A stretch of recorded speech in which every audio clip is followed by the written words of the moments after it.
10 CBSE and ICSE के बच्चे ध्यान देंगे। एसिड बेस एंड सॉल्ट का लेक्चर 4 हम आपके सामने लेके आए हैं। लेक्चर 3 में हम लोगों ने स्टूडेंट पीएच स्केल के बारे में पढ़ा था, पीएच स्केल, और उसकी इंपॉर्टेंस पहले पढ़ेंगे, उसके बाद हम लोग सॉल्ट्स पे आएंगे।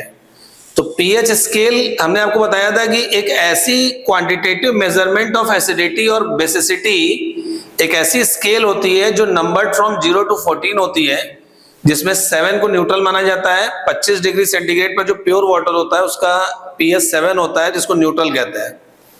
7 से नीचे के जो पीएच होते हैं वो क्या होते हैं? एसिड्स होते हैं, और 7 के ऊपर के जो पीएच होते हैं वो बेसिस होते हैं। ये सब क्लियर हो चुका था। तो इंपॉर्टेंस देखो, पीएच जो है plays a very important role, pH plays a very important role in our daily life. हम लोग के डेली लाइफ में पीएच बहुत बड़ा रोल अदा करता है। सर वो कैसे, सर बता दीजिए sir. Human health and physiology, जब तक अगर हम लोग ह्यूमन हेल्थ और फिजियोलॉजी की बात करें तो सबसे पहले ब्लड के पीएच का जो स्केल होता है स्टूडेंट, अराउंड 7.35 to 7.45 होता है। भाई हमको अपने ब्लड के पीएच को मेंटेन करना पड़ेगा, इस तरीके से खान पान रखना पड़ेगा कि हमारे ब्लड का जो पीएच है वो 7.35 to 7.45 तक मेंटेन रहे। क्योंकि अगर कुछ भी इसमें डिसबैलेंस हो गया, अगर हमारा कुछ एक्स्ट्रा खा लिए, ओवर ईटिंग कर लिए, या ड्रिंकिंग कर लिए, या तुमने कोई बाहर की चीजें, फूड पॉइजनिंग हो गई, तो उससे क्या होता है कि हमारा पीएच गड़बड़ हो जाता है। तो हम लोगों का जो हेल्थ इश्यू होती है वो एसिडोसिस या तो एल्किलोसिस के रूप में हो जाएगा, या तो एसिड ज्यादा हो जाएगा, एसिडोसिस हो गया, या तो तुम्हारा बेस कम पड़ जाएगा तो हो जाएगा तुम्हारा एल्किलोसिस। तो ये देखो पहली चीज इंपॉर्टेंट हो गई पीएच लाइफ में, हमारे बॉडी से रिलेट हो गया कि ब्लड के पीएच को हमको मेंटेन करना पड़ता है 7.35 to 7.45 तक, अदरवाइज हम लोग को ह्यूमन डिजीजेस हो जाएंगे। स्टमक एसिडिटी की बात करते हैं तो आपको पता होगा कि हम लोग जो भी खाते हैं, जो भी हम लोग फूड ईटिंग करते हैं, हमारे पेट में हाइड्रोक्लोरिक एसिड पाया जाता है। हाइड्रोक्लोरिक एसिड जिसकी आपकी जो पीएच वैल्यू है 1.5 to 3.5 होती है, जो कि बहुत एसेंशियल है हम लोग के फूड को डाइजेस्ट करने के लिए, एक्सक्रीशन की प्रोसेस सही से चले ताकि कोई डिजीज ना हो। तो ये भी आपका पीएच का बहुत बड़ा फैक्टर हो गया। स्किन हेल्थ कहां से आ गया भैया? यहां पर student, our skin has a natural protective barrier called acid mantle. हम लोग का जो बॉडी की जो स्किन है, तुम देखते हो कि हम लोग को धूप से, बैक्टीरिया से, डस्ट पार्टिकल से, किसी हार्म से बचाती है। उसकी पीएच स्केल पहले से मेंटेन होती है around 4.5 to 5.5। This barrier helps protect against bacterial infection, moisture loss and environmental damage. सही है, एनवायरमेंटल डैमेज हो गया, चाहे आपका मॉइस्चर लॉस हो गया, बैक्टीरियल इन्फेक्शन हो गया, उससे हम लोग को ये सब चीजें ये बचाती है हमारी स्किन। और स्किन की हमारी जो पीएच वैल्यू होती है वो 4.5 to 5.5 होती है। अच्छा, आप देखते होंगे कि हमारी स्किन कभी ड्राई हो गई तो लेडीज लोग चाहे जेंट्स लोग, वो लोग क्या मॉइस्चर लगाते हैं। क्यों मॉइस्चर लगाते हैं? ताकि वो उस पीएच वैल्यू को मेंटेन कर सके 4.5 to 5.5 के। इससे एनवायरमेंटल डैमेज नहीं होता है, और आपका स्किन केयर जितने भी प्रोडक्ट्स हैं वो रिस्टोर कर देते हैं आपका। चलिए, फूड एंड बेवरेजेस की बात करते हैं। अब इसमें पीएच का क्या रोल है? Taste and preservation. आप जानते हैं कि टेस्ट, जो भी खट्टे फ्रूट्स होते हैं, जितने भी तुम्हारे सोर टेस्ट के फ्रूट्स होते हैं, लाइक लेमन्स हो गया, ऑरेंजेस हो गया, ड्यू टू देयर एसिडिटी, उसमें एसिड ज्यादा पाया जाता है तभी वो खट्टे होते हैं। Acidity also inhibits the growth of many bacteria, which is why, देख लीजिए, आप खट्टे फल, ऑरेंजेस, ये सब खाते हैं, खट्टापन बहुत ज्यादा अगर बॉडी में हो जाएगा तो हमारे शरीर में बहुत सारे बैक्टीरिया आ जाएंगे। इन्हीं को रोकने के लिए फूड प्रिजर्विंग में pickles, food preserving like pickles and jams का यूज किया। जैम्स में हम लोग यूज करते हैं फूड प्रिजर्विंग मटेरियल्स यूज करते हैं। जैसे आपने विनेगर देखा होगा, प्रिजर्वेशन ऑफ पिकल्स में डाला जाता है ताकि हमारे बॉडी को हार्म ना हो और हमारा जो पीएच वैल्यू है वो मेंटेन बनी रहे। कुकिंग एंड बेकिंग की बात की जाए, pH affects the chemical reactions in cooking. For example, the interaction between acids and bases crucial for leavening a baking soda reacting with buttermilk. तो कुकिंग और बेकिंग में क्या हुआ भैया? pH जो है हमारे केमिकल रिएक्शंस में पीएच जो है बढ़ता घटता रहता है। खाने के बर्तनों में जब कोई चीज हम लोग बनाते हैं तो उसके साथ रिएक्शन वगैरह होने से क्या होता है कि पीएच पे इफेक्ट आता है। इसीलिए देखते होंगे आप लोग कि हम लोग बेकिंग सोडा का यूज कर लिए विद बटर मिल्क, क्यों? ताकि पीएच वैल्यू हमारी मेंटेन हो सके।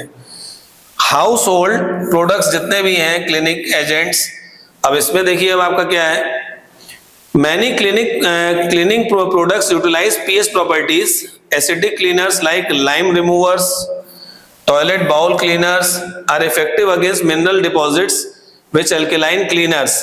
देखते होंगे कि जितने भी ड्रेनेज पाइप हैं, टॉयलेट्स हैं, और जितने भी तुम्हारे जो है लाइम रिमूवर है, ये सब क्यों यूज किए जाते हैं? क्योंकि इनका एक पर्टिकुलर पीएच होता है, और वो क्या करते हैं कि जो भी मेटल डिपॉजिट है, जो भी लेयर बनी हुई है, उसको काटते हैं और हमारी हाइजीनिटी बनी रहती है। तो ये आपका यूज हो गया।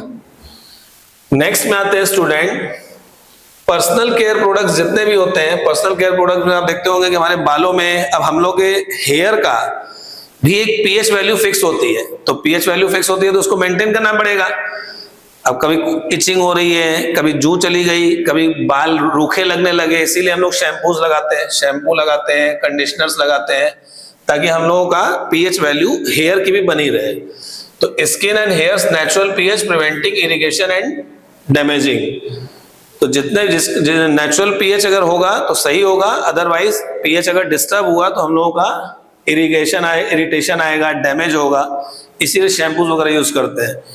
एनवायरमेंट की बात करें स्टूडेंट, तो हम लोग जितना पोल्यूशन हो रहा है, इतना ज्यादा पोल्यूशन हो रहा है हम लोग की लाइफ में। उस पोल्यूशन में जैसे आपका व्हीकल्स के स्मोक हो गए, चिमनीज के स्मोक हो गए, बड़ी बड़ी फैक्ट्रीज से जो स्मोक निकल रहा है, उससे क्या है कि पोल्यूशन हो रहा है। उस पोल्यूशन में जो है सारी गैसेस जो है एनवायरमेंट में जाती हैं, तो एसिड रेन फॉर्म करती है। अब एसिड रेन अगर हो गया, सोचो अगर एसिड रेन हो गया तो वो क्या करेगा? क्रॉप्स को डैमेज कर देगा, क्रॉप्स को डैमेज करेगा एसिड रेन।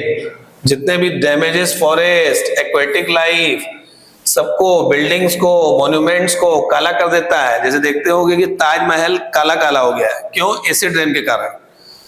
तो ये भी आपका एसिड रेन का मतलब क्या हुआ? एसिड मतलब आप पढ़े ही हैं एसिड के बारे में, जिसका पीएच वैल्यू 7 से नीचे होता है। तो ये भी एक लाइफ यूज है आपका। तो इसमें हम लोगों को ये करना चाहिए कि हम लोगों को पोल्यूशन को कम करना चाहिए। Prevention should be taken for to control your pollution. Water quality की बात की जाए, वाटर क्वालिटी का मतलब कि उसमें अगर बहुत ज्यादा मिनरल्स अगर पानी में हो गए, या पानी जो है आपका सी वाटर आ रहा है, या हो सकता है रिवर वाटर आ रहा है, तो उसके पीएच को मेंटेन करना पड़ता है ताकि वो ड्रिंकिंग पर्पज से सेफ हो सके। तो उसके लिए आप देखते होंगे कि कुछ ऐसी चीजें, जैसे कुछ केमिकल्स उसमें मिला दिए जाते हैं ताकि बैक्टीरियल इन्फेक्शन हमारे बॉडी में ना हो। तो उसके लिए भी हमारा पीएच का काफी अच्छा रोल हो गया। एग्रीकल्चर एंड गार्डनिंग में देखो, सॉइल फर्टिलिटी, सॉइल की जो पीएच है बहुत बड़ा फैक्टर है। अगर सॉइल की पीएच एकदम सही नहीं होगा तो हमारी जो क्या होगा कि हमारी जो क्रॉप्स होंगी वो प्रॉपरली ग्रो नहीं करेंगी एग्रीकल्चर में। इसीलिए उसको मेंटेन करने के लिए अलग से जो है अमोनिया रिलेटेड जितने भी आपके जो है फर्टिलाइजर्स होते हैं उनको यूज किया जाता है ताकि पीएच मेंटेन हो सके। तो उसी को इंक्रीज करने के लिए टेस्ट बार बार जो है गार्डनर्स हो गए, फार्मर्स हो गए, बार बार टेस्टिंग करते हैं सॉइल की कि उनका पीएच सही है कि नहीं है। और पीएच कम है तो उसको बढ़ाने की कोशिश करते हैं, पीएच बढ़ा हुआ है तो घटाने की कोशिश करते हैं, ताकि हमारी एग्रीकल्चर ग्रो, क्रॉप्स ग्रो अच्छे से कर सके। तो ये तो आपका पीएच का इंपॉर्टेंस हो गया, काफी हमने बता दिया आपको। अब स्टूडेंट हम लोग आ रहे हैं सॉल्ट्स पे। We are starting salts now. Salt क्या होता है स्टूडेंट? कोई भी एसिड, अब एसिड का नाम बताओ। HCl हाइड्रोक्लोरिक एसिड, उसमें H प्रेजेंट है। H2SO4 सल्फ्यूरिक एसिड, उसमें H प्रेजेंट है। HNO3 nitric acid, H present है। किसी भी एसिड में जो H प्रेजेंट है, अगर उस H को रिमूव करके उसकी जगह कोई मेटल आ जाए तो सॉल्ट का फॉर्मेशन होता है। तो क्या हो गया? Salt is a compound formed from N acid by the replacement of hydrogen in an acid by a metal. Salt is a compound which is formed by replacement of hydrogen atom present in an acid by a metal। यानी acid में present जो hydrogen metal है, hydrogen atom है, उसको replace करके metal ले आ दिया जाए तो हमारा सॉल्ट बन जाएगा। तो salt is a compound which is form by replacement of hydrogen atom with a metal, मतलब उसमें मेटल हो जाएगा। इसका मतलब और डीपली देखते हैं। HCl में से बताइए, ये H हटेगा, H हटेगा, H रिप्लेस होगा, उसकी जगह कोई मेटल आएगा, आगे चल के मेटल क्लोराइड बनाएगा जो कि एक सॉल्ट है। मतलब HCl में से H हटेगा आगे चल के, बेसिक्स पहले मैं समझा रहा हूं आपको। HCl में से H हटेगा, उसकी जगह कोई मेटल आएगा और वो आगे चल के मेटल क्लोराइड बन जाएगा जो कि एक सॉल्ट है। इसी तरह H2SO4 में से फिर H हटेगा, फिर ये H हटेगा, उसकी जगह एक मेटल आएगा तो मेटल सल्फेट बन जाएगा। मेटल सल्फेट भी एक सॉल्ट होता है। HNO3 से फिर H हटेगा, यहां से H हटेगा, रिप्लेस होगा, रिप्लेस बाय मेटल, उसकी जगह कोई मेटल आएगा तो इसका मतलब मेटल नाइट्रेट बन जाएगा, वो भी एक सॉल्ट है। कार्बोनिक एसिड से भी H हटेगा, मेटल कार्बोनेट्स बनते हैं, वो सॉल्ट होते हैं। एसिटिक एसिड से भी H हटेगा, एसिटेट्स बनेंगे, वो भी सॉल्ट होते हैं। तो जनरली, इन जनरल अगर हम लोग कहें तो जो मेटल है, मेटल के जो क्लोराइड्स होते हैं, मेटल क्लोराइड्स, मेटल तो पहले होगा, उसके साथ क्लोराइड यानी Cl जुड़ेगा, metal chloride, metal sulphate, metal chloride, metal sulphate, metal nitrate, metal carbonate, ये सारे जो है सॉल्ट्स फॉर्मेशन करते हैं। इसीलिए मैंने आपको पढ़ाते समय बताया था क्लासेस में कि याद रखिएगा कि जब भी किसी भी कंपाउंड की एंडिंग यानी सफिक्स जो है, किसी कंपाउंड के अंत में सफिक्स, उसी को कहते हैं एंडिंग। किसी कंपाउंड का जो सफिक्स होता है यानी उसकी एंडिंग जो होती है, अगर क्लोराइड्स पे हो, सल्फेट्स पर हो, कार्बोनेट्स पर हो, नाइट्रेट पर हो, तो समझ जाना सॉल्ट बन गया। तो ये सब सॉल्ट होते हैं। तो सॉल्ट में स्टूडेंट बहुत सारे सॉल्ट हमारे पास हैं आपके सिलेबस में। तो उसमें पहला सॉल्ट हम लोग पढ़ने जा रहे हैं वॉशिंग सोडा। देखिए सॉल्ट नंबर 1 स्टूडेंट हम लोग वॉशिंग सोडा पढ़ने जा रहे हैं। तो अब सॉल्ट के बारे में क्या क्या पढ़ा जाता है ध्यान दीजिएगा। वॉशिंग सोडा तुम पढ़ने जा रहे हो, ठीक। तो उस वॉशिंग सोडा में, वॉशिंग सोडा का केमिकल फॉर्मूला क्या है, देखिए क्या क्या चीज पढ़ी जाती है। Chemical formula, chemical name, common name और कैसे प्रिपेयर करते हैं। ध्यान दीजिएगा मैं क्या कह रहा हूं। कोई भी सॉल्ट आप पढ़ेंगे तो उसमें क्या क्या पढ़ेंगे, केमिकल फॉर्मूला क्या है, केमिकल नेम क्या है, कोई कॉमन नेम तो नहीं है जो आसपास के वातावरण में अपने से बोला जाता है, कॉमन नेम।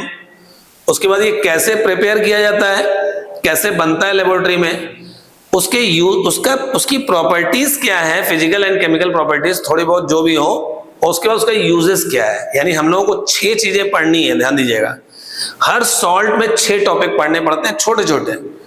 जैसे पहला सॉल्ट आप वॉशिंग सोडा पढ़ने जा रहे हैं, वॉशिंग सोडा, तो इसका हम लोग क्या क्या पढ़ेंगे। पहला पॉइंट केमिकल फॉर्मूला, दूसरा पॉइंट केमिकल नेम, लेबोरेटरी में क्या कहते हैं, केमिकल नेम जो लेबोरेटरी में होता है। तीसरा उसका कोई कॉमन नेम तो नहीं है। कॉमन नेम सर क्या होता है, जैसे आप सोडियम क्लोराइड बोलते हैं, उसको कॉमन नेम में सॉल्ट कहते हैं, कॉमन सॉल्ट जो घर का नमक होता है, टेबल सॉल्ट कहते हैं। तो ये कॉमन नेम। उसके बाद आपका क्या हो गया, कैसे बनता है, हाउ इट इज फॉर्म्ड, कैसे बनेगा, प्रिपरेशन, उसकी फिजिकल एंड केमिकल प्रॉपर्टीज क्या है, एक ही में हम लोग लिख देते हैं, 2 4 5 जो भी रहती है, और फाइनली यूजेस। 6 चीज हम लोग को पढ़नी है हर सॉल्ट में। इसका chemical formula Na2CO3.10H2O, chemical name sodium carbonate decahydrate, Deka मतलब 10, सोडियम कार्बोनेट डेकाहाइड्रेट, डेका मतलब 10, हाइड्रेट माने पानी। ये भी कह सकते हो sodium carbonate containing 10 molecules of water, ये भी बोल सकते हो, या तो ये बोल सकते हो सोडियम कार्बोनेट डेकाहाइड्रेट। इसका common name student washing soda होता है, इसको कॉमन नेम वॉशिंग सोडा कहते हैं। इस वॉशिंग सोडा का जो ये Na2CO3 पार्ट है जिसको सोडियम कार्बोनेट कहते हैं, इसका कॉमन नेम सोडा ऐश होता है। तो अगर आपके एमसीक्यूज में बोर्ड में आया वॉशिंग सोडा, तब तो Na2CO3.10H2O लिखोगे। लेकिन अगर बोलता है सोडा ऐश, तब केवल Na2CO3 है का कॉमन नेम है, ठीक है। कैसे प्रिपेयर किया जाता है, it is prepared from the sodium chloride or common salt in the following 3 steps. 3 step में इसकी प्रिपरेशन होती है। सोडियम क्लोराइड के यूज से होता है, ध्यान दीजिएगा कैसे होता है मैं आपको बता रहा हूं। पहले स्टेप में क्या करते हैं स्टूडेंट की cold and concentrated solution of sodium chloride, जिसको कि ब्राइन सोल्यूशन कहते हैं। याद रखिएगा ब्राइन सोल्यूशन किसको कहते हैं, brine. Cold and concentrated solution of sodium chloride, यानी सोडियम क्लोराइड के साथ पानी जोड़ दो, NaCl plus H2O। NaCl plus H2O, sodium chloride का जो सोल्यूशन होता है उसको हम लोग कहते हैं ब्राइन सोल्यूशन। यानी अगर आपके एमसीक्यू में कभी पूछता है brine solution is the mixture of, तो NaCl plus H2O।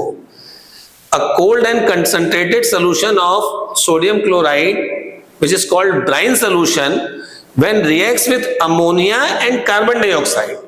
जब वो अमोनिया और कार्बन डाइऑक्साइड से रिएक्शन करता है तब जाके सबसे पहले हमको सोडियम हाइड्रोजन कार्बोनेट मिलता है। बहुत इंटरेस्टिंग हो गया यार। Cold and concentrated solution of sodium chloride which is called brine solution, when reacts with your ammonia and carbon dioxide it forms sodium hydrogen carbonate और सोडियम बाइकार्बोनेट। पहले sodium bicarbonate बनेगा, तो देखिए NaCl plus NH3 plus H2O, NaCl और H2O मिला के brine solution हुआ, ammonia NH3 लिया गया, कार्बन डाइऑक्साइड लिया गया और हमारा NaSCO3 plus NH4Cl आ गया। तो देखिए रिएक्शन बनाने की मैं आपको एक खतरनाक ट्रिक बता रहा हूं। NH3 ये अमोनिया है, इस वाटर से एक हाइड्रोजन इसमें जोड़ दो, एक हाइड्रोजन यहां बचा रहने दो। ध्यान देना, बड़ा इंटरेस्टिंग चीज बता रहा हूं। NH3 है, H2O का एक H यहां पे जोड़ दो, तो NH4 हो गया, यहां से Cl उठा लो, तो NH4Cl तो इधर बन गया। तो बचा क्या, अब चेक करो, यहाँ Na बचा, यहाँ एक H बचा और C और 3 ऑक्सीजन बचा, तो NaHCO3 ये बन गया। कितना सिंपल हो गया, NaCl plus CO2 plus H2O plus NH3, या सॉरी NaCl प्लस NH3, आगे पीछे भी लिख सकते हैं, कोई दिक्कत नहीं है। NaCl plus NH3 plus H2O plus CO2, तो क्या बन गया, NH4Cl उधर निकल गया, NH3 एक H लेके NH4Cl उधर बन गया अमोनियम क्लोराइड, और इधर से जो बचा NaCO3 वो ज्वाइन कर दिए, तो सोडियम बाइकार्बोनेट बन गया। तो पहले हमको सोडियम बाइकार्बोनेट मिलता है स्टूडेंट। सोडियम बाइकार्बोनेट, जिसको कि सोडियम हाइड्रोजन कार्बोनेट भी कहते हैं, जो पहले स्टेप में मिला है उसको उसका फिल्ट्रेशन करेंगे, सुखाएंगे, फिर हीट करेंगे, तो उससे क्या होता है कि वो टूट के सोडियम कार्बोनेट बना देता है। वाह क्या बात है, मतलब जो आपका पहले स्टेप में सोडियम बाइकार्बोनेट बना है उसी को हीट करेंगे, सोडियम बाइकार्बोनेट को हीट करेंगे, तो उससे क्या हो गया, ड्राई हुआ, सूख गया, सोडियम कार्बोनेट बना, जिसको सोडा ऐश कहते हैं, कार्बन डाइऑक्साइड और वाटर निकला एज ए बाई प्रोडक्ट। चलिए NaSCO3 2NaSCO3 हीट किया गया, Na2CO3 बन गया, Na के 2 CO3 के 2 बचा गया CO2 plus H2O, balance reaction है। तो यानी जो पहले स्टेप में सोडियम हाइड्रोजन कार्बोनेट बना या सोडियम बाइकार्बोनेट जिसको कहते हैं, उसका फिल्ट्रेशन हुआ, फिल्टर किया गया, ड्राई किया गया, हीट किया गया, तो हमको सोडियम कार्बोनेट मिल गया, कार्बन डाइऑक्साइड और वाटर मिल गया। 2NaSCO3 गिव्स Na2CO3, इसको सोडा ऐश कहते हैं, सोडियम कार्बोनेट या soda ash plus CO2 plus H2O। तीसरे स्टेप में आ गए। अब तो आपको ये सोडियम कार्बोनेट जो मिला है वो एनहाइड्रस मिला है, एनहाइड्रस का मतलब सूखा। अब इसी में अगर 10 मॉलिक्यूल पानी के जोड़ दे तो हमको वॉशिंग सोडा आ गया, क्योंकि हमारा फॉर्मूला क्या होता है Na2CO3.10H2O। चलिए जो भी एनहाइड्रस सोडियम कार्बोनेट है, सोडा ऐश, इसको डिसॉल्व किया जाता है पानी में और फिर recrystallise to get washing soda. अब हमको वॉशिंग सोडा आ गया। इसके क्रिस्टल्स जो है 10 मॉलिक्यूल्स ऑफ वाटर कंटेन किए रहते हैं। तो देखिए Na2CO3 ये सूखा है, soda ash, dry sodium carbonate है, इसमें 10 मॉलिक्यूल वाटर के मिले, एडअप कर गए, चपक गया, Na2CO3.10H2O, सोडियम कार्बोनेट डेकाहाइड्रेट बन गया, इसी को वॉशिंग सोडा कहते हैं। तो 3 स्टेप एकदम बच्चों वाला फर्स्ट क्लास। इसकी प्रॉपर्टीज क्या है, चलिए ये ट्रांसपेरेंट क्रिस्टलाइन सॉलिड है, ट्रांसपेरेंट यानी आर पार देख सकते हो, क्रिस्टल टाइप का, व्हाइट टाइप का होता है। इसको वॉशिंग सोडा को डिटर्जेंट की प्रॉपर्टी के रूप में यूज किया जाता है। It can remove dirt and grease from the dirty clothes, जितने भी डर्टी क्लॉथ्स होते हैं उसे गंदापन, दाग, धब्बे सब निकाल देता है। Solution of washing soda in water, washing soda का पानी में अगर सोल्यूशन ले ले तो वो एल्किलाइन होता है और वो रेड लिटमस को ब्लू में कन्वर्ट कर देगा। तो 3 प्रॉपर्टी बच्चों वाली है, ट्रांसपेरेंट क्रिस्टलाइन सॉलिड है, और डिटर्जेंट के रूप में यूज करते हैं। डर्टी क्लॉथ्स जितने भी होते हैं, उसके स्पॉट्स होते हैं, उनको हटाने में काम आता है। उसके बाद जो इसका वाटर में सोल्यूशन होता है वो एल्केलाइन होता है, वो रेड लिटमस को ब्लू में कन्वर्ट करेगा। यूजेस, क्लीनिजिंग एक्शन हो गया डिटर्जेंट के रूप में, आपने देखा ही। Second, removing permanent hardness of water, यानी पानी की जो हार्डनेस है उसको दूर करने के लिए इसका यूज किया जाता है। और ग्लास, सोप, वाटर, इसमें आप जो इसके मैन्युफैक्चर में यूज किया जाता है। बोरेक्स यानी सिंदूर, सिंदूर के प्रोडक्शन में भी यूज होता है। ग्लास, सोप, वाटर एक्सेट्रा सब में। चलिए, सॉल्ट नंबर 2 बेकिंग सोडा आ गया स्टूडेंट। तो दूसरा सॉल्ट आ गया बेकिंग सोडा। अब फिर से वही नौटंकी, बेसिक बेकिंग सोडा जो तुम दूसरा सॉल्ट पढ़ो उसमें 6 चीज पढ़ोगे। क्या क्या? Chemical formula, chemical name, common name, कैसे प्रिपेयर करते हैं, प्रॉपर्टीज और यूजेस, 6 चीज। चलिए, केमिकल फॉर्मूला NaSCO3 सबको पता है, सोडियम हाइड्रोजन कार्बोनेट भी कहते हैं, सोडियम बाइकार्बोनेट भी कहते हैं, केमिकल नेम हो गया। केमिकल फॉर्मूला NaSCO3, इसको कहते क्या है? सोडियम हाइड्रोजन कार्बोनेट या सोडियम बाइकार्बोनेट, कुछ भी बोल लो। कॉमन नेम सबको पता है, बेकिंग सोडा, नाम ही लिखा हुआ है ऊपर, बेकिंग सोडा, खाने वाला सोडा। केक में, पेस्ट्री में खूब चपर चपर खाते हो तुम लोग, तो जितने भी केक्स बनते हैं, ब्रेड्स बनते हैं, ब्रेड जैम, ब्रेड जो मॉर्निंग में तुम लोग ब्रेड्स में जैम लगाते हो, ब्रेड, केक, पेस्ट्री, सब में बेकिंग सोडा चलता है, यूज किया जाता है। प्रोडक्शन सोचना ही नहीं है यार, अभी तुमने वॉशिंग सोडा पढ़ा था, उसका स्टेप 1 पढ़ा था, उसमें सोडियम बाइकार्बोनेट ही तो बना था, बेकिंग सोडा ही तो बना था। सेम टू सेम वही reaction. Cold and concentrated solution of sodium chloride, which is called brine solution, when reacts with ammonia and carbon dioxide, it forms sodium hydrogen carbonate और sodium bicarbonate, which is baking soda। चलिए देख लेते हैं reaction. Same to same वही आ गई, NaCl plus NH3 plus H2O plus CO2, NaCl plus NH3 plus H2O plus CO2, NH3 में से एक H जुड़ा, NH4 हुआ, Cl यहां से उठाया, NH4Cl, बाकी जो बचा सब चपका दिया, NaSCO3। तो NaSCO3 सोडियम हाइड्रोजन कार्बोनेट, इसी को बेकिंग सोडा कहते हैं। उधर से अमोनियम क्लोराइड मिला है, carbon dioxide, water, ammonia, sodium chloride, common salt लिया गया। इन्हीं सोडियम क्लोराइड और वाटर के सोल्यूशन को हम लोग ब्राइन सोल्यूशन कहते हैं, याद रखिएगा। तो रिएक्शन सेम हो गई, NaCl plus NH3 plus H2O plus CO2, NH4Cl अलग से बन गया, NaSCO3 बन गया, बेकिंग सोडा फॉर्म हो गया। प्रॉपर्टीज इसकी बेकिंग सोडा की, क्रिस्टल्स होते हैं स्प्रैंगली सॉल्युबल इन वाटर, इसके क्रिस्टल्स को अगर पानी में डाल दोगे तो घुल जाएगा। माइल्ड नॉन करोसिव बेस है, हल्का और नॉन करोसिव बेस है, मतलब हल्का कड़वा टाइप का। सोल्यूशन इसका माइल्डली एल्केलाइन होता है। जब सोल्यूशन इसका पानी में डाल दिया जाए, इसके सोल्यूशन को इसको पानी में डाल दिया जाए तो जो सोल्यूशन बनता है वो एल्केलाइन हो जाता है। Sodium hydrogen, when sodium hydrogen carbonate is heated, it decomposes to give sodium carbonate along with elevation of CO2 gas. ये रिएक्शन भी आपने पढ़ी है कि जब हम लोग सोडियम बाइकार्बोनेट को हीट करते हैं, यानी बेकिंग सोडा को हीट करते हैं, तो आपको क्या मिला था याद करिए, सोडा ऐश। इसी को सोडा ऐश हम लोग कहते हैं, सोडा ऐश। तो सोडा ऐश बना, कार्बन डाइऑक्साइड और water as a by product निकला। तो व्हेन सोडियम बाइकार्बोनेट और sodium hydrogen carbonate, baking soda is heated, it gives your sodium dry sodium carbonate, which is called soda ash, and carbon dioxide and water. 2NaSCO3 gives Na2CO3 plus CO2 plus H2O। Uses baking soda के, use पढ़ लेते हैं। चलिए, fire extinguisher के रूप में use होगा। जितने भी फायर एक्सटिंग्विशर लगे रहते हैं बाहर, देखते होंगे फैक्ट्री में कहीं पे भी फायर एक्सटिंग्विशर लगे हैं तो उसी में यूज होता है। बेकिंग पाउडर बनाने में यूज किया जाता है, केक्स, पेस्ट्री, ब्रेड सब में यूज किया जाता है। और हम लोग स्टमक की एसिडिटी को रिमूव करने के लिए एंटासिड के रूप में यूज होता है। तो ये अब आपका देखिए 2 सॉल्ट पूरे कंप्लीट हो गए। लेक्चर 5 में आएंगे, most probably the chapter will be finished, बस 5वां लेक्चर लास्ट होगा। So wait for lecture 5। Don't forget to subscribe our channel SBD tricks tutorial, which will be very useful for your future. Channel को सब लोग subscribe कर लें और आगे जितने भी अपने फ्रेंड्स हैं उनको सर्कुलेट करो बाबू, वो लोग भी बेनिफिशियल हो, क्योंकि इस पे ट्रिग्नोमेट्री के भी लेक्चर आ चुके हैं। अभी आगे आपको बहुत बेनिफिट होगा इस चैनल से, बोर्ड्स का रिजल्ट यहां से बनेगा, काफी स्कोर होगा। Thank you so much.